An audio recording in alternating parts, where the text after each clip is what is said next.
Você ouvirá agora uma mensagem da Palavra de Deus pelo pastor Cláudio Barroso. Abra o seu coração, Deus quer falar com você. Convidar você a abrir a sua Bíblia, se você a tem à mão, seja no tablet, no celular, aí o smartphone, ou em papel e tinta. Convido você a abrir a sua Bíblia no Evangelho segundo escreveu Lucas, capítulo 7. Lucas foi um médico que acompanhou o apóstolo Paulo boa parte do seu ministério e que em determinado momento, sendo ele um acadêmico, um médico, um homem de formação, ele também foi inspirado pelo Espírito Santo a fazer os registros de muitos momentos vividos por Jesus. E o Espírito Santo, assim como inspirou a Mateus, inspirou a Marcos, inspirou a João, inspirou a Lucas, e cada um dos registros tem, da parte de Deus, propósitos revelar a si mesmo, mostrar-se a nós, fazer-se conhecido por nós, quanto a quem Ele é e o seu amor por nós. Lucas capítulo 7, versículo de 11 a 16, ele vai fazer um registro muito importante, de um momento muito importante vivido por Jesus. Diz assim, a partir do versículo 11 até o 16: E aconteceu pouco depois ir ele à cidade chamada Naim, e com ele iam muitos dos seus discípulos e uma grande multidão. E quando chegou perto da porta da cidade, eis que levavam um defunto, filho único de sua mãe, que era viúva, e com ela ia uma grande multidão da cidade. E vendo-a, o Senhor moveu-se de íntima compaixão por ela e disse-lhe: Não chores. E chegando-se, tocou o esquife, e os que o levavam pararam, e disse: Jovem, eu te digo, levanta-te. E o defunto assentou-se e começou a falar, e entregou-o à sua mãe, e de todos se apoderou o temor, e glorificavam a Deus. Jesus, ele estava vindo de Cafarnaum.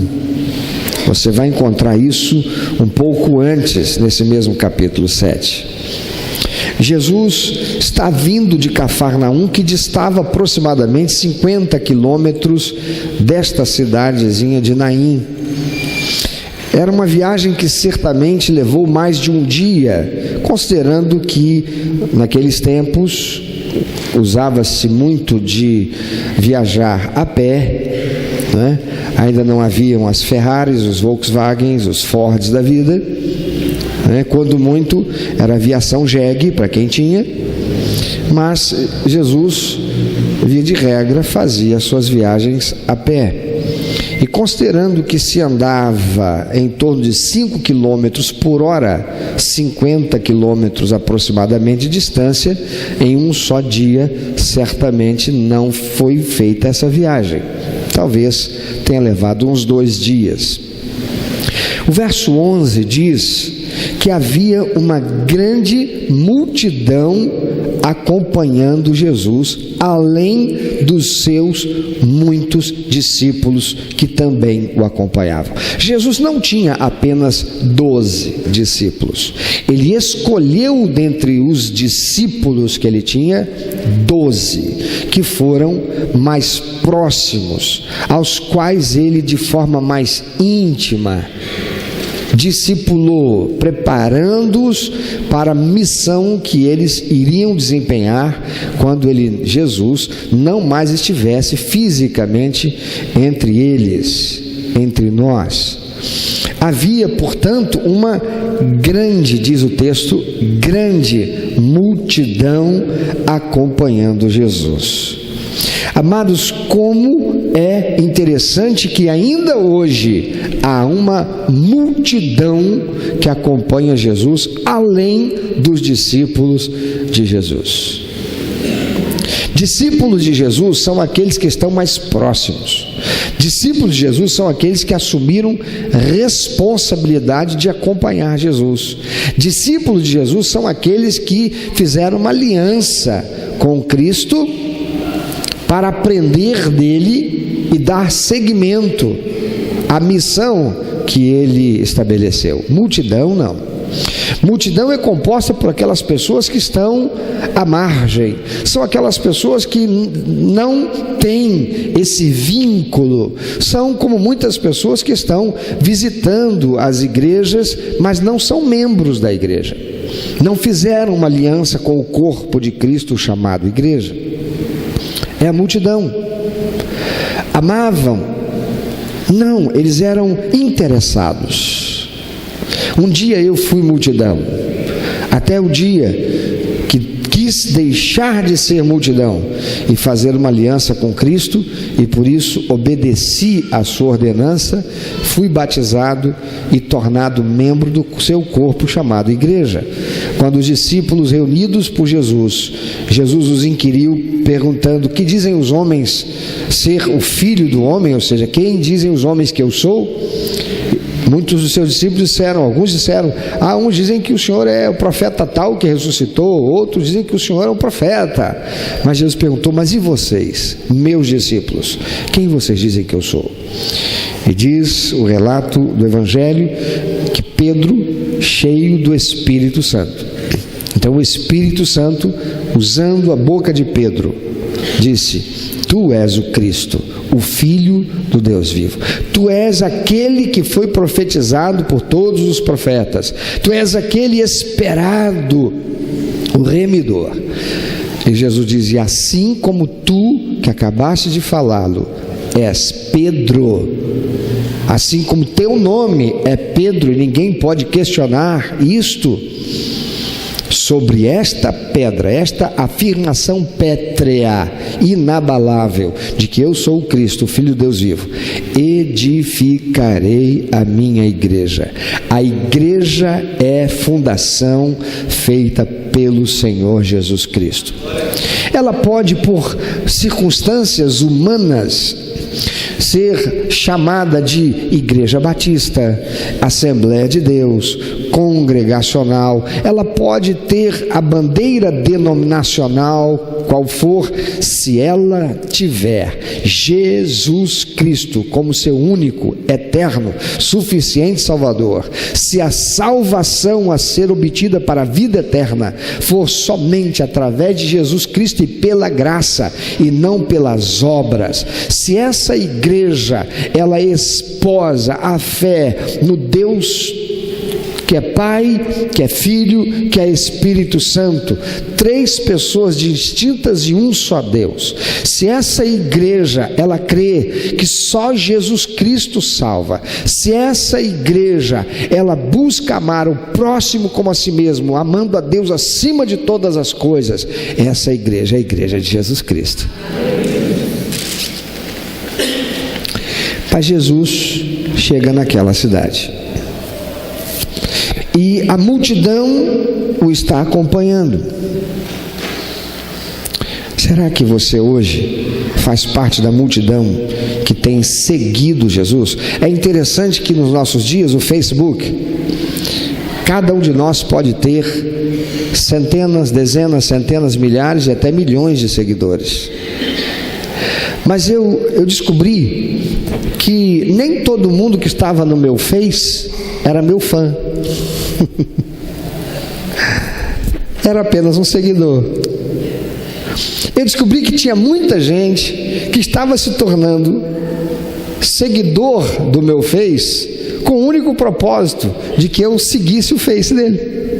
Tem disso, não tem?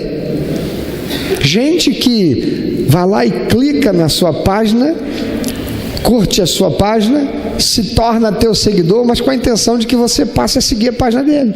Ele não tem nenhum compromisso com aquilo que você escreve. Ele não tem nenhum compromisso com aquilo que você posta. Se o teu Face é um Face institucional, se o teu Face é um Face como o meu, por exemplo, que estou ali apenas para transmitir mensagens de Deus, a pessoa de repente não tem nenhum interesse naquilo. Ela só quer, como interesse, é que eu me interesse por seguir a página dela, para que ela consiga mais um seguidor, com a intenção, quem sabe lá na frente, de se tornar viralizado, ou a sua página viralizada, e quem sabe conseguir aí um anunciante, um financiador, como é que chama? Um patrocinador, não é? E tem um monte de gente fazendo isso por aí. Multidão é assim. Multidão é seguidor, não é discípulo. Dá uma olhadinha para quem está do lado do seu aí. Se você tem uma pessoa junto com você ouvindo através da onda da rádio, olha para ela agora, pergunta para ela: você está seguindo Jesus ou você está sendo discípulo de Cristo? Seguidor não tem compromisso. A palavra de Deus diz assim: eu amo aos que me amam, e aos que me buscam me acharão. Você é um seguidor de Cristo ou você é um discípulo de Cristo? Discípulo tem compromisso.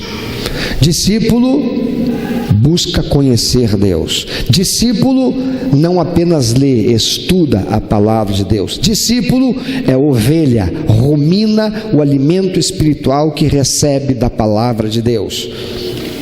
Discípulo não fica comendo ora num coxo aqui, ora num coxo ali. É ovelha de Cristo e conhece a voz do seu pastor. Pois bem, Jesus chega naquele lugar acompanhado dessa multidão e dos seus muitos discípulos. E essa multidão que o acompanhava o fazia porque se maravilhou dos milagres e sinais extraordinários que ele já tinha feito antes de chegar ali. Lá em Cafarnaum, ele realizou milagres. E essa multidão o acompanha. Há muitas pessoas que estão seguindo Jesus, indo à igreja sem ter nenhum vínculo e compromisso com Jesus, nem com aquela igreja, porque estão indo em busca do milagre. Querem ver se Deus vai operar algo ali. Há muita gente indo para certas igrejas porque a ideia é que Jesus vai dar um show de milagre ali. E muitos vão lá, não vão nem com expectativa de receber milagre nenhum, mas é para ver o que vai acontecer lá. Aquele pastor que tanto prega, que fala que vai milagre isso aqui, será que vai ter alguém que vai está andando de cadeira de roda hoje, que vai sair de lá carregando a cadeira de roda? Será que vai ter alguém cego que vai começar a enxergar? Multidão.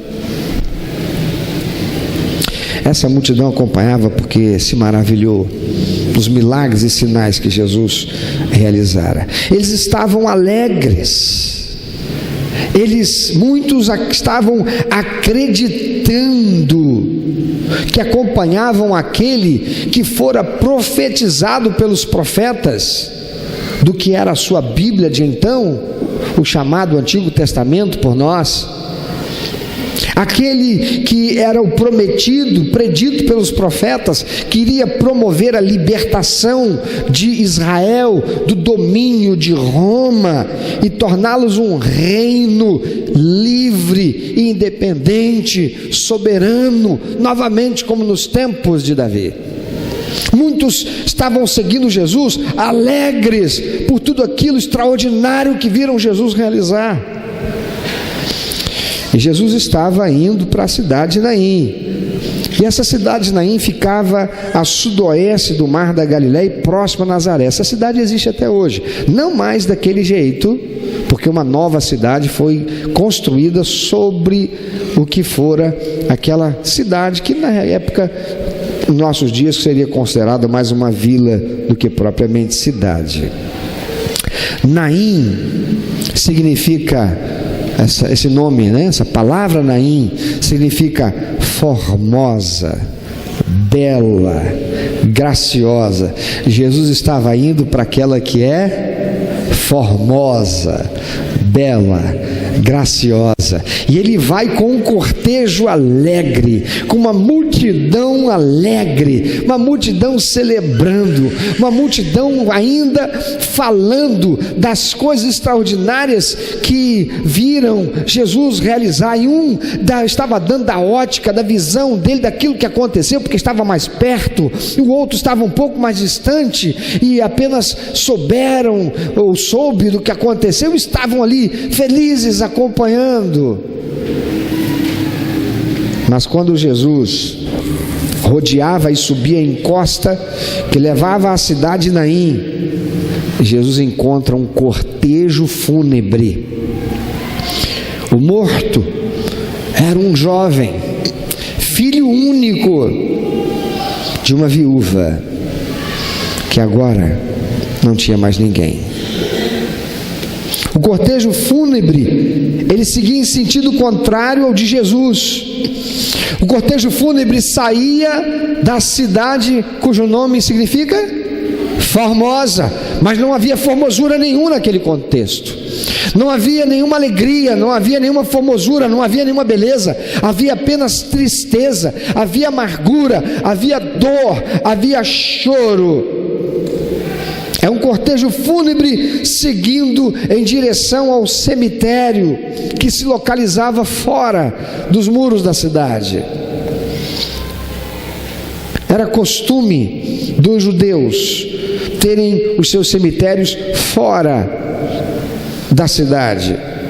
Se você vai a algumas cidadezinhas do interior, Minas Gerais, aqui do Rio de Janeiro, você vai ver isso ainda. Os lugares não cresceram tanto que se aproximaram tanto do cemitério. Os cemitérios sempre eram construídos distantes, fora dos arredores da cidade.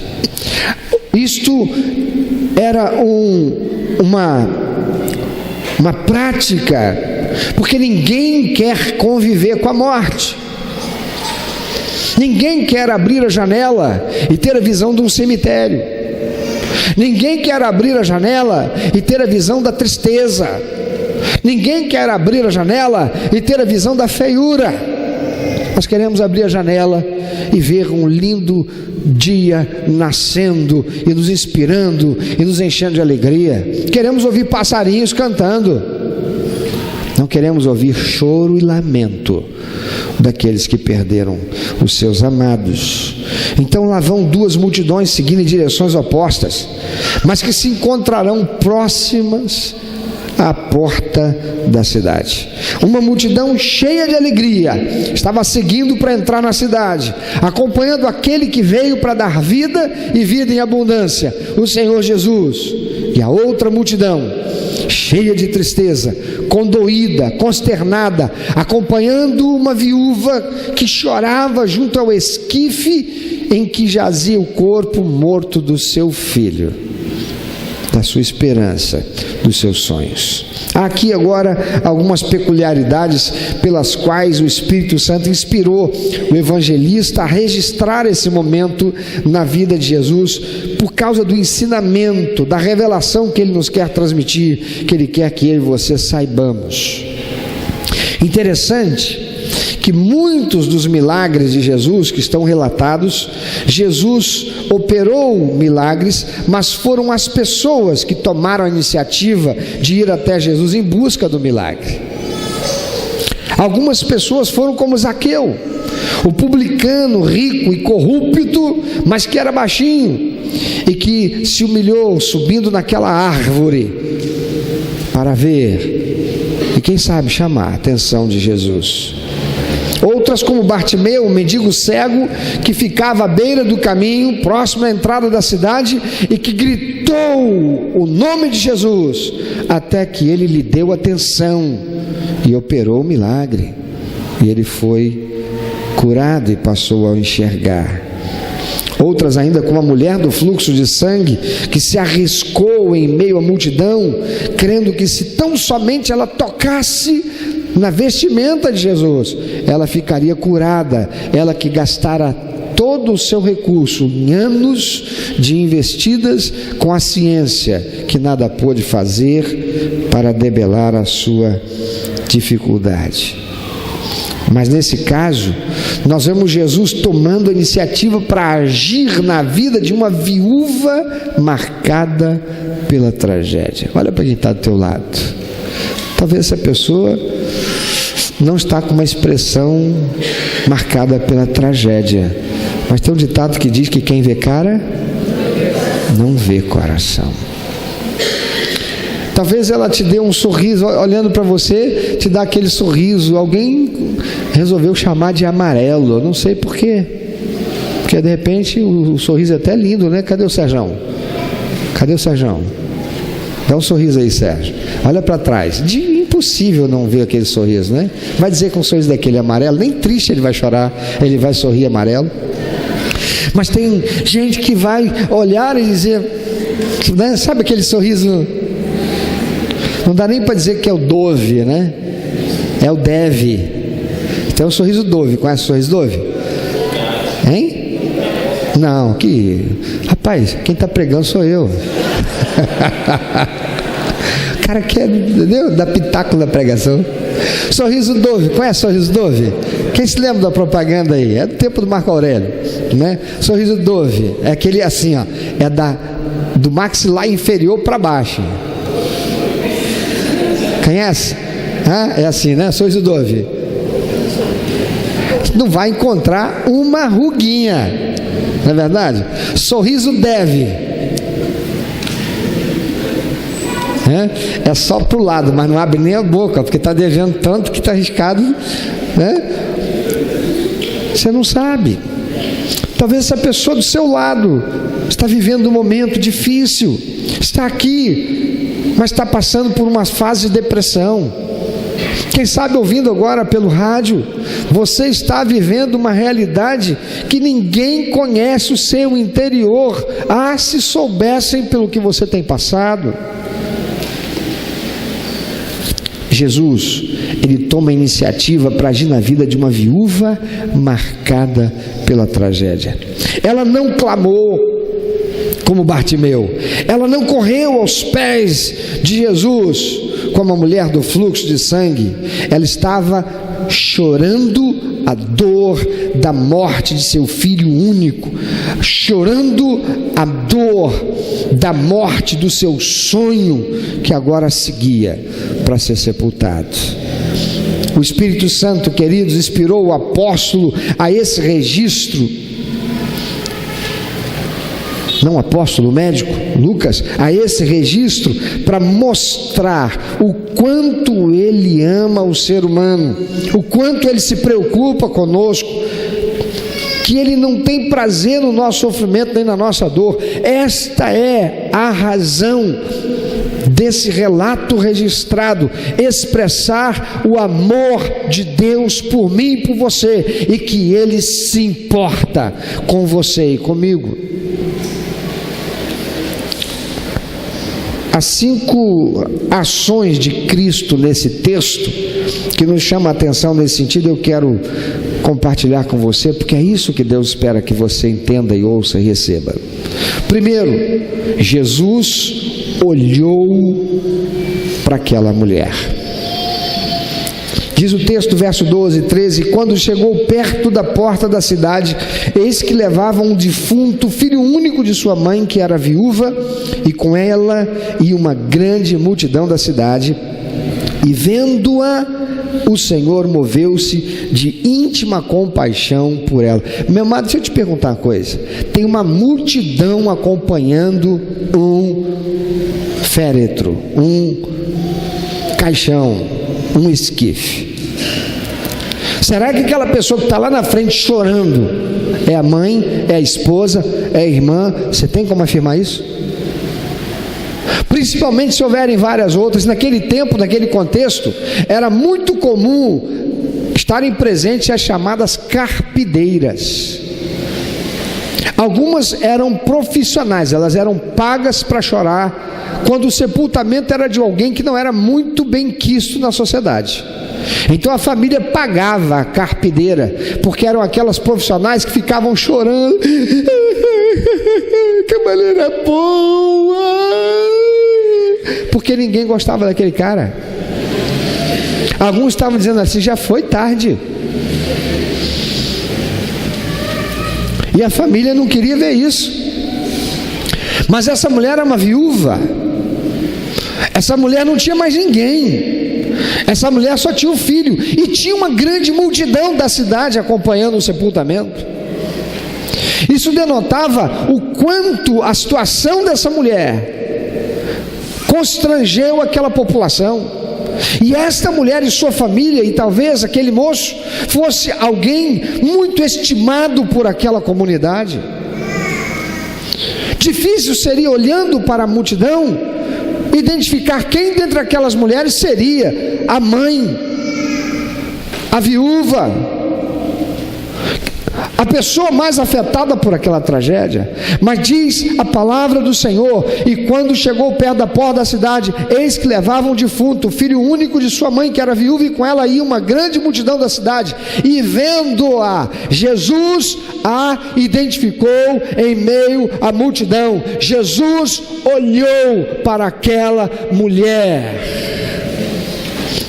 Muitas vezes achamos que Jesus não está nos vendo, ou não se importa conosco, mas em meio àquela multidão que acompanhava o esquife, Jesus procurou aquela mulher com seu olhar, e a atenção do Senhor se voltou para ela.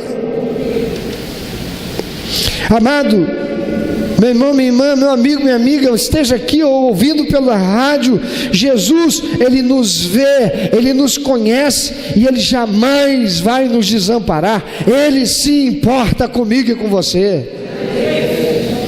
Jesus está agora mesmo a olhar para você com seu coração cheio de amor e de compaixão. Mas por que então que muitas vezes não enxergamos isso? Por que então parece que Deus não está se importando com a gente quando estamos vivendo essa situação difícil? É por causa da nossa dor. A nossa dor às vezes nos torna cegos, nos torna descrentes. Eu estava lá em Mamanguá, e uma pessoa muito querida, moradora de lá, é um caiçara. Por alguma razão, ele ainda não foi no médico, os médicos ainda foi no médico, mas não detectou, e ele está vivenciando essa situação terrível que nós estamos vivendo na sociedade, no Rio de Janeiro, no Brasil, dependendo da saúde pública, sofrendo com dores terríveis. Teve que ir para Ubatuba para ir a um médico, e o médico fez lá a ressonância e não descobriu o problema dele, e disse que ele tinha que procurar um outro médico de uma outra especialidade, e ele não tem recurso para pagar um particular, e está esperando conseguir a marcação da consulta para um outro médico daquela tal especialidade, recomendada por esse médico que ele foi. E uma das noites que eu estava lá, ele passou tão mal, sentiu tanta dor no corpo, que ele pegou, acendeu um fósforo para queimar o dedão do pé, para ver se com isso passava a dor que ele estava sentindo naquela parte do corpo. Você pode imaginar o que é isso? Eu já ouvi falar de gente que com dor de dente deu cabeçada na parede. Tem algum doido aqui que fez isso? Há quantos aí? Até tu, filho? Isso é um desespero causado pela dor. Ela tira a capacidade racional. Às vezes, queridos, não enxergamos que Deus nos ama e se importa conosco, Ele está interessado em nós, naquela realidade que estamos vivendo, por causa da dor. A nossa dor muitas vezes nos torna cegos e descrentes momentaneamente, mas também por causa do sentimento da revolta. Há aqueles que em momento de crise optam pela pior reação que possa existir no ser humano e que fere o coração de Deus. É a revolta contra Deus que conduz a atitudes e palavras que o ofendem e nos colocam distanciados dele, que só quer demonstrar amor e compaixão. Não é outra coisa, somos nós os responsáveis por isso. Estamos experimentando a dor, mas Ele nos ama. mas nós descremos por causa da dor. A palavra de Deus diz que quando Deus pega Moisés, que está lá longe do Egito e longe do seu povo hebreu que está escravizado, o Deus diz: volta lá e diz para o meu povo que eu estou usando você, eu comissionei você e você vai ser o libertador deles, eles vão sair de lá da escravidão. Moisés diz: mas Senhor, eles nem sabem quem sou eu, vou chegar lá para dizer o quê? Deus disse: você vai chegar lá e vai haver a manifestação do meu poder sobrenatural, e eles crerão. Mas diz a palavra de Deus que quando Moisés voltou, muitos deles sabiam quem ele era Moisés, o príncipe adotivo, filho da princesa, que fugiu porque matou um egípcio para defender hebreus. Agora ele voltou. Fugiu porque ele estava com a cabeça dele a prêmio. Ele voltou. Esse cara só pode ser doido. Ele volta dizendo que Deus, o Deus dos nossos pais, mandou ele vir aqui porque nós vamos ser libertos. A palavra de Deus diz que eles não deram ouvidos a Moisés por causa da sua terrível angústia e por causa da dura servidão. A realidade que eles viviam era tão terrível que eles descreram, não tinham nem esperança mais. Às vezes, a nossa dor, a experiência da tragédia pode nos levar até mesmo a nos revoltarmos contra Deus. Eu hoje, glória a Deus, sou casado com a mulher mais linda que existe na face da terra. Tem alguém para discordar de mim? Mas quando eu tinha 21 anos, virgem,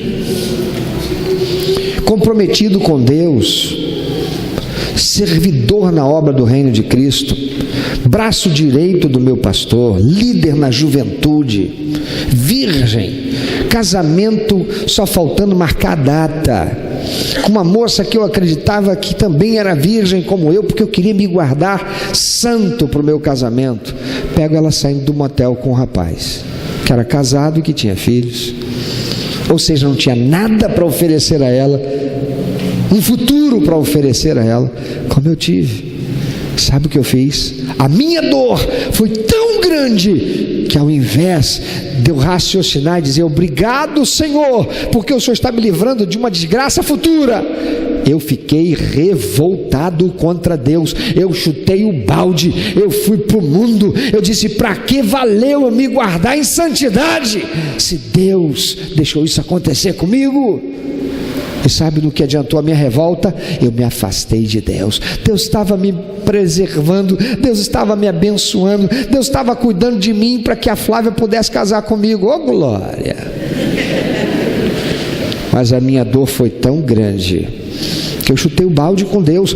Talvez agora você que está me ouvindo aí, em casa, no carro, onde quer que você esteja, você seja alguém que já está passando por isso ou passou, e tal como eu, chutou o balde com Deus. Acaba com isso hoje. A palavra de Deus diz que há caminhos que ao homem parece direito, mas seu fim são caminhos de perdição. Não prossiga por esse caminho. Talvez você esteja aqui ouvindo isso porque Deus mandou essa mensagem ser pregada hoje, para que você não vá para esse caminho. O caminho da revolta só nos afasta de Deus. A verdade é que o Senhor se importa conosco. Deus nos amou quando ainda éramos pecadores e enviou seu único filho para morrer na cruz para nos dar salvação e pagar o preço de resgate da nossa alma. Aleluia!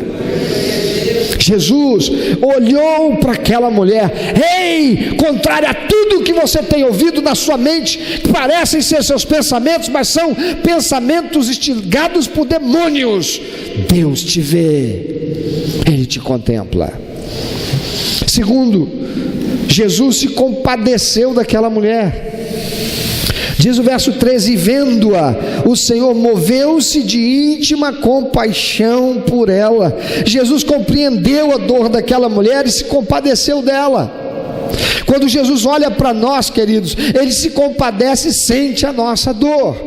Ele não é frio, Ele não é calculista. Deus não é desleixado com seus filhos. Ele nos ama e conhece as nossas tristezas. Ainda hoje de manhã eu estava falando, indignado como pastor, porque há uma família lá em Recantos. O homem é membro de uma igreja chamada evangélica. A mulher é membro de uma outra igreja chamada evangélica. Membros de uma igreja. Tem um filho de 17 anos e o outro de 9. 9? De 9. Ele é acometido de uma enfermidade e fica paraplégico. A esposa não pode desempenhar nenhuma atividade laboral para ter um sustento que traga para a família, para suprir essa necessidade agora. E cadê a igreja? Cadê a igreja que é a manifestação do amor de Deus de forma concreta e prática para alcançar, sobretudo, aqueles que são os domésticos da fé? Isso não é ser igreja. Porque se é a igreja de Cristo, ela tem que ser expressão do amor de Deus.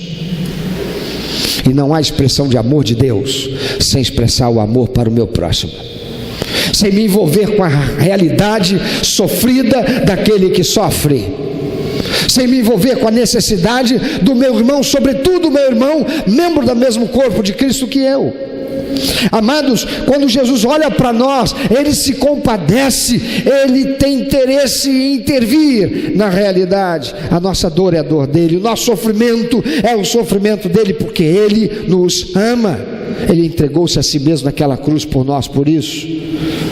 600 anos antes de Jesus vir à terra, o profeta Isaías profetizou a respeito dele, como está escrito no capítulo 53, versículo 3 e 4, dizendo a respeito de Jesus, o profeta Isaías, 600 anos antes, ele já estava dizendo verdadeiramente: Ele tomou sobre si as nossas enfermidades e as nossas dores levou sobre si, e nós o reputamos por aflito, ferido de Deus e oprimido. Mas Ele foi ferido pelas nossas transgressões e moído pelas nossas iniquidades. O castigo que nos traz a paz estava sobre Ele, e pelas suas pisaduras fomos sarados. Aleluia!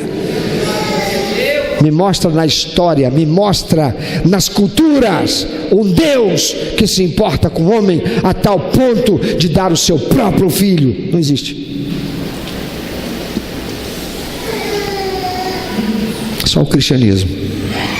É Deus vindo até o homem. Terceiro e quarto, Jesus se dirigiu àquela mulher e Jesus falou com ela. Que há de tão importante nisso? Queridos, diz o verso 13: e vendo-a, o Senhor moveu-se de íntima compaixão por ela e disse-lhe: não chores. Jesus a identificou em meio à multidão. Jesus vai até ela e Jesus fala com ela.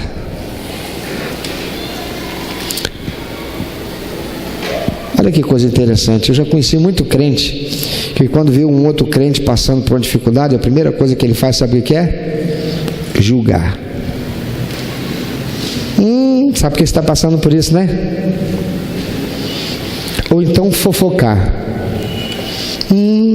Irmão fulano, a mão de Deus deve estar pesando sobre ele. No contexto daquela gente, daquele povo, quando uma pessoa nascia, uma criança nascia defeituosa na família, a primeira coisa que era conhecimento, entendimento, compreensão daquela cultura é: Deus amaldiçoou essa família e está expressando a maldição dele sobre essa criança por culpa dos seus pais. Você vai encontrar isso no Evangelho. Quando chegam alguns diante de Jesus, dizem assim: Jesus, esse camarada aí, ele é cego de nascença, a culpa foi dos pais dele? O que foi? E Jesus disse: não, foi assim pela vontade de Deus, para que se manifestasse a sua glória. Mas na crença daquele povo era uma maldição. Agora essa mulher perdeu o marido, ela se tornou viúva, e o único filho que ela tinha agora morre. Jesus não julga aquela mulher. Jesus vai até ela, ele a identifica em meio à multidão e ele fala com ela. Queridos, veja que Jesus foi quem se dirigiu àquela mulher, foi ele quem tomou a iniciativa e falou com ela. Ele ficou ao lado dela. Amado, Jesus sempre quer estar ao nosso lado e sempre tem uma palavra de conforto, de consolo e esperança para nós. Você acha que eu não recebi uma palavra assim naquele tempo? recebi. Eu estava com a minha dor, sofrendo a minha tragédia, por um casamento que estava para ser realizado e foi desfeito de forma trágica. Traído na minha inocência, traído na minha sinceridade e traído no meu amor. Me sentindo traído por Deus, por ter investido tanta santidade e aberto mão de tantas coisas que o mundo me ofereceu, para agora estar experimentando aquilo. Você acha que não faltou? Você acha que faltou gente da parte de Deus para chegar perto de mim e dizer assim: Cláudio, por que você está assim, rapaz? Levanta a cabeça. Deus está cuidando de você. Você já parou para pensar se isso acontecesse lá na frente, você já casado? Você já pensou se isso tivesse acontecido quando você já tivesse um filho com ela? Você já pensou, Cláudio, Deus está cuidando de você, meu filho? Você acha que eu dei ouvidos a isso? Eu não dei ouvidos, eu só sentia revolta. E eu dizia: mas não pode, Deus não podia ter deixado isso acontecer comigo, porque tudo que eu sentia ainda era a dor da tragédia. Mas Deus se importa tanto que eu hoje estou aqui pregando essa mensagem para você. Amado, Jesus sempre quer estar ao nosso lado e sempre tem uma palavra de conforto, de consolo e esperança para nós.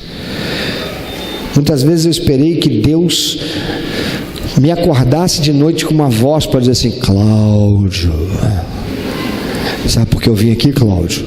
Porque você ficou 21 anos guardando fidelidade, santidade nessa tua geração, Cláudio. E olha que se foi um dia desse, né?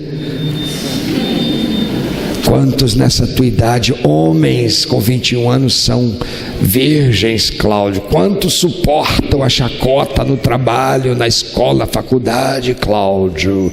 Eu vim aqui por causa da tua fidelidade, eu vou te honrar.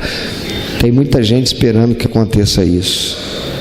Eu confesso para você que eu teria acreditado em Deus se isso tivesse acontecido, mas eu não acreditei em ninguém que, sendo enviado pelo Espírito Santo, eu não acreditei no meu pastor, eu não acreditei naquele irmão que me visitou. Eram agentes de Deus, eram instrumentos que o Espírito Santo estava usando para demonstrar que o Senhor se importava comigo. Ele estava se dirigindo a mim, como eu estou me dirigindo a você hoje, da parte dele e falando contigo. Jesus fala com aquela mulher. Amados, Ele jamais vai deixar de falar conosco quando nós precisamos. Ele sempre terá uma palavra para nos fortalecer. As lutas podem ser difíceis, as muralhas podem ser grandes, mas o Cordeiro de Deus sempre falará com a sua voz suave aos nossos ouvidos, nos dando força, graça para suportar as dificuldades. Nós só precisamos estar abertos para receber. Mas quantos estão? Foi Ele quem disse: vinde a mim todos vós que estáis cansados, sobrecarregados, oprimidos, e eu vos aliviarei. Você encontra essas palavras de Jesus registradas pelo evangelista Mateus, capítulo 11, versículo 28. Quinto, Jesus tocou no esquife e operou o milagre. Verso 14 diz: e chegando-se, tocou o esquife, e os que o levavam pararam. O que há de tão importante nisso? Jesus tocou o esquife. Ele podia ter feito como ele fez para ressuscitar Lázaro. Jesus, quando foi ressuscitar Lázaro, já estava sepultado há dias. Era um sepulcro escavado na rocha e tinha uma pedra redonda que rolavam e estava tapando a porta de entrada. Jesus não chegou lá e colocou a mão na porta. Ele não disse para os homens: me ajudem aqui a empurrar. Jesus não fez nada disso. Jesus disse: abram, tirem a pedra. Tiraram a pedra e de lá ele gritou: Lázaro, vem para fora. Jesus podia agora pegar e dizer: moço, levanta, volta a viver. Jesus não precisava tocar naquele esquife. Mas o que significa isso? O que há de tão importante nisso? Acontece, queridos, que pela lei mosaica As pessoas, os judeus, que tocassem num defunto ou em alguma coisa que o corpo de um defunto, fosse um ser humano, fosse um animal, tivesse tocado, se tornaria cerimonialmente impuro e ninguém deveria se aproximar nem tocar nessa pessoa. E se ele tocasse em alguém, poderia inclusive ser apedrejado por sua irreverência. O grande problema daquela mulher era justamente aquele esquife, que agora levava o seu filho para o túmulo. Ali estava sendo sepultada a sua família, a sua alegria, a sua companhia, os seus sonhos. A condição de uma viúva naquele tempo, amados, naquele contexto, sem filhos, para aquela sociedade era algo muito ruim, porque a mulher não tinha direitos civis e não poderia ser gestora dos seus próprios recursos naquele tempo. Uma mulher não poderia ser gerente de nada, uma mulher não poderia ser empresária de coisa alguma, uma mulher não poderia ser fazendeira.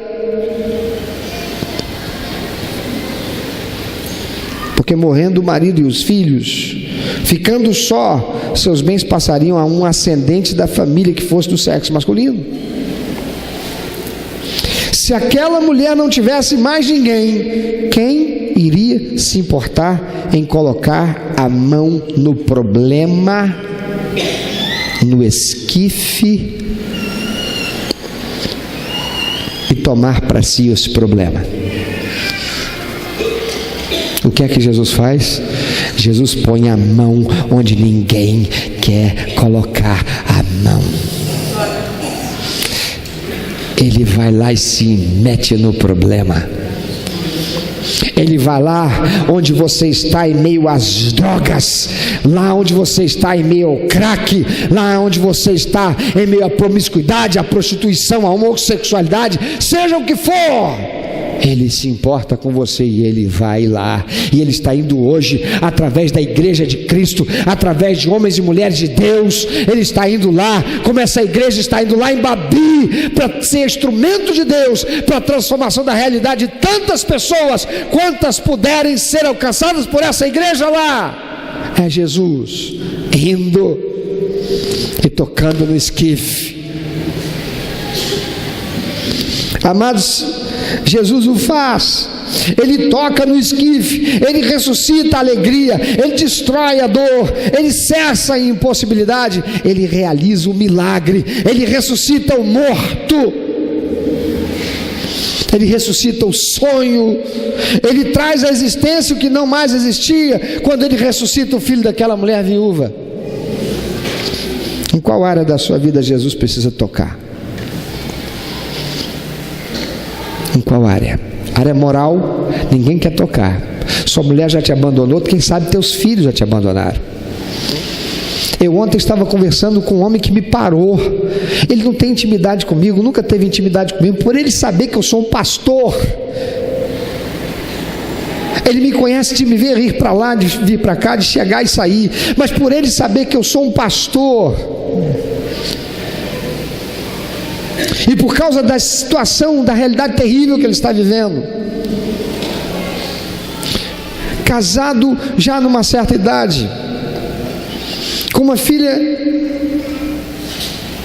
pré-adolescente, a esposa briga com ele, cria uma situação, o relacionamento se deteriora de tal forma, ela entra com uma ação na justiça, e até a guarda compartilhada que ele tinha, agora ela consegue através de advogados, que ele perca o direito de ver e estar com a própria filha. E aquele homem chora, rasgando o coração, para dizer: eu estou num caminho de reconstrução, está sendo muito difícil. E eu toquei no ombro daquele homem para dizer para ele: então não ande sozinho, porque andar sozinho você se torna um alvo fácil para os demônios que enchem a sua mente de pensamentos maus e negativos, para você não acreditar que Deus se importa contigo, de que você está literalmente sozinho. Sozinho, você é um alvo fácil para espíritos imundos agirem nas suas emoções, para que você se torne cada vez mais incapacitado para receber o amor de Deus. Amado, em que área da tua vida Jesus precisa tocar? O que é o esquife em que se encontra morto o teu sonho? Em que se encontra aprisionada a tua esperança? Porque hoje Jesus quer tocar. Pensa um pouquinho sobre isso. Não impeça Jesus de tocar no que é preciso. Não deixe que a dor da tragédia se transforme em revolta. E se ela já se tornou revolta, faça o caminho de volta. Rejeite isso. Você não poderá encontrar a paz, o equilíbrio, a satisfação e a realização que você precisa. Entregue a sua vida para Jesus. Confia nele. Ele tudo fará. Confie no poder dele, pois a sua graça se aperfeiçoa na nossa fraqueza. Ele se interessa por você. Não importa o que pensamentos maus digam para você. Ele se interessa contigo. Se ele não se interessasse, eu não estava aqui pregando essa mensagem mandado por ele para que você seja alcançado pela graça, pelo amor, pela misericórdia, pelo perdão, pela cura da tua alma, do teu corpo. Quanta enfermidade construída por razões psicossomáticas, uma alma sofrida, machucada, ferida, traumatizada, gerando dor, sofrimento para o corpo. Deixa Jesus tocar em você. Deixa Jesus tocar em você. Ouça a voz dele que está falando contigo. Você ficar preso nessa angústia, você ficar preso nessa revolta, você ficar presa na arrogância, na autodefesa, só te conduz para mais longe. Só cria um abismo maior entre você e o Senhor. Faz isso não. Ele te ama. Ele se interessa por você. Não permita que a decepção te conduza a rejeitá-lo.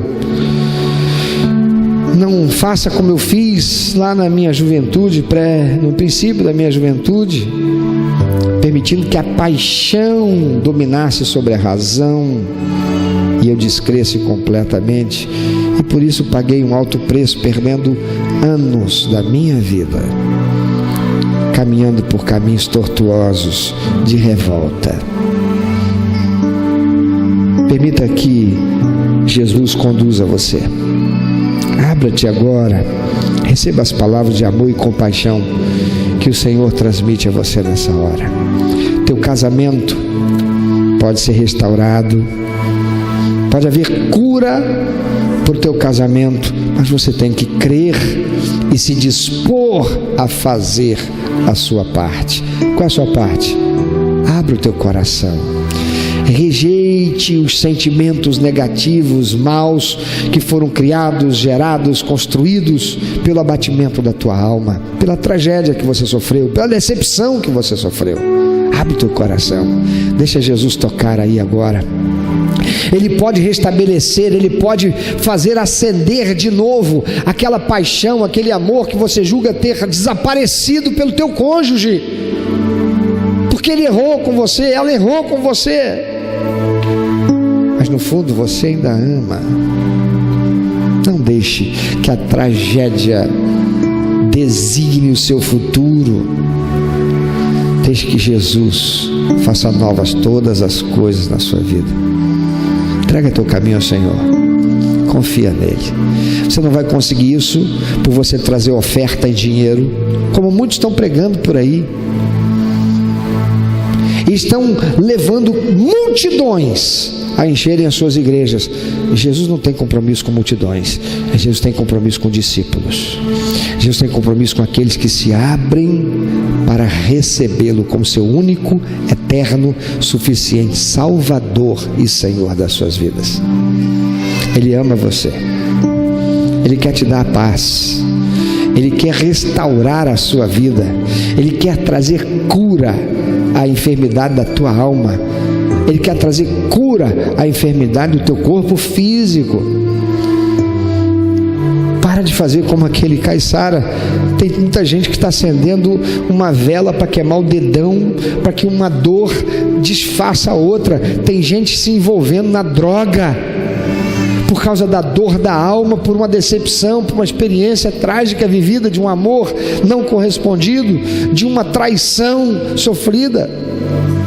Tem gente se lançando para uma vida desregrada, uma vida desprovida de limites morais, numa reação de agressividade, de revolta. Isso não vai dar em boa coisa. Refaz o teu caminho. Peça perdão a Deus por você rejeitar o amor dele. Peça perdão. Talvez você precise fazer como eu precisei fazer, a dizer para ele: Senhor, eu quero te pedir perdão, me perdoa, como eu fui ignorante, eu agi pela dor, eu não agi com humildade para ouvir a tua voz, eu agi pela revolta, eu não agi com humildade para ouvir a tua voz, mas eu estou ouvindo agora. Eu quero ouvir agora a tua voz, Senhor. Eu não consigo enxergar a possibilidade, mas eu quero crer. Eu me lanço para crer e para receber. Eu quero tudo que o Senhor conquistou naquela cruz e que é meu direito e é minha herança. Eu quero receber a herança de filho de Deus, de filha de Deus. Eu quero receber, Senhor, a bênção de experimentar a paz, o equilíbrio, a satisfação a despeito da tragédia. Eu quero olhar para frente e eu creio que o Senhor me ama, e eu me coloco e me lanço agora. Primeiro porque é inteligente, eu não tenho nada a perder, eu só tenho a ganhar. O pastor não está pedindo, nem está dizendo para mim que eu tenho que trazer dinheiro. Ele está nem dizendo para mim que eu tenho que ser membro dessa igreja. Ele está dizendo que eu preciso me lançar aos teus pés, que eu preciso receber a tua palavra, que eu preciso receber a tua cura, que eu preciso receber o teu toque, que eu preciso ser receptivo ao teu olhar para mim em meio à multidão, porque ninguém sabe o que eu estou passando, só o Senhor sabe. Então, Senhor, eu entrego para ti minha vida nessa hora. Tem alguém aqui que nessa noite quer fazer isso? Aleluia, glória a Deus.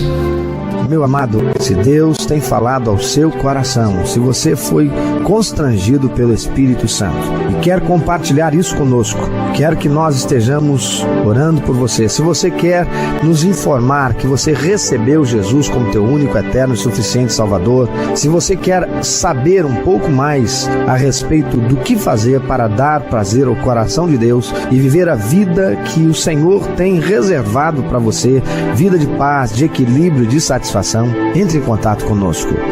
Ligue para nós, anote por favor, é 21 2761 1059, 21 2761 1059.